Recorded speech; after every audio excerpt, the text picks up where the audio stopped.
What's up, Kokomo? I didn't plan on writing new material tonight, but I feel like we're at a wedding. Look at this whole side of the church is packed over here. This is the groom side. Nobody likes him. So he didn't show up tonight. But welcome, bride's family.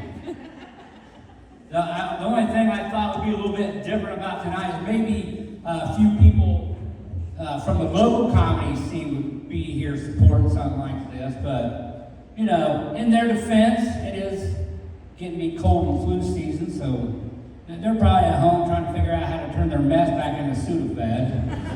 So, all right, man, that was low. But this is a great cause. Give it up for the Hope people out here tonight.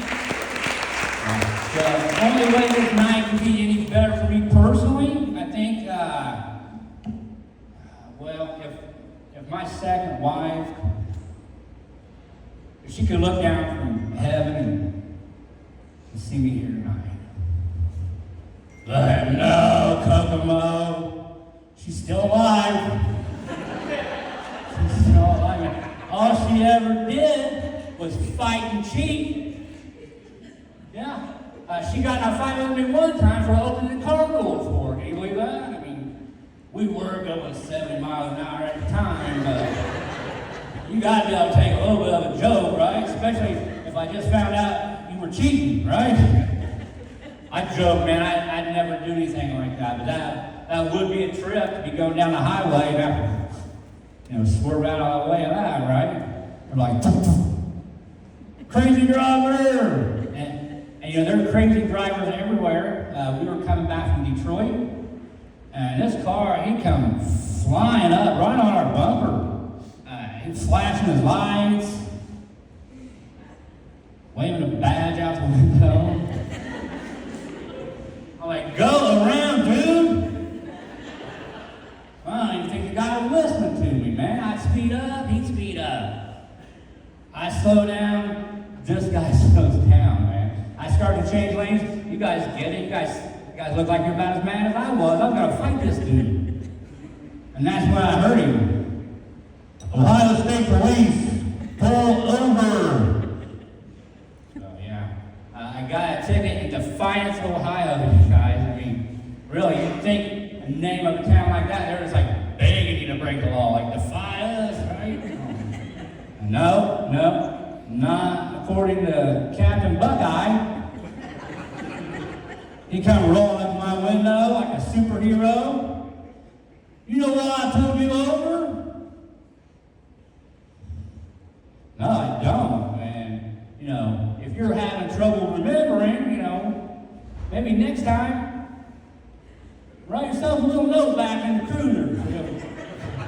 You know, walk up here and waste both of our times, right? And he's like,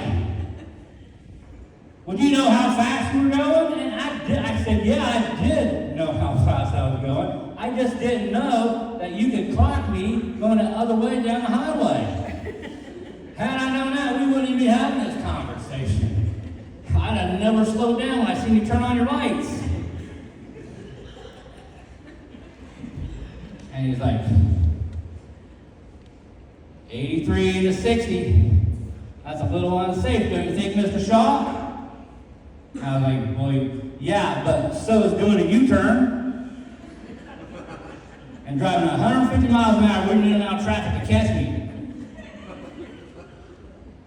How about I write you a ticket? Instead of no U-turn, right back there. And he's like, well, where are you going in such a hurry? And I used to joke around. I'd say, well, my wife's going to get pregnant. I kind of like to be there. That wasn't until that second wife I was telling you about earlier, man. I got tired of racing these fellas home. You know? I got pulled over by a stone cop one time, man, and I knew he was high. I did. He come up to the car. He's like, hey, man. Do you know why I pulled you over? And I didn't, but eventually I figured out it was the munchies, because he pulled me out of the car and started patting me down for Little Debbie's. You guys split that. Remember where you got it too. So I got pulled over by a female cop one time, and it went down like this. She pulled up to the window, and I'm like, well, what seems to be the problem, officer? And she's like, I don't know. What do you want a ticket for? Man, she couldn't make up her mind. We were there like 3 or 4 hours. She finally got mad and gave me a ticket for something I did 10 years ago. I'm Jimmy Sally, guys. Thank you.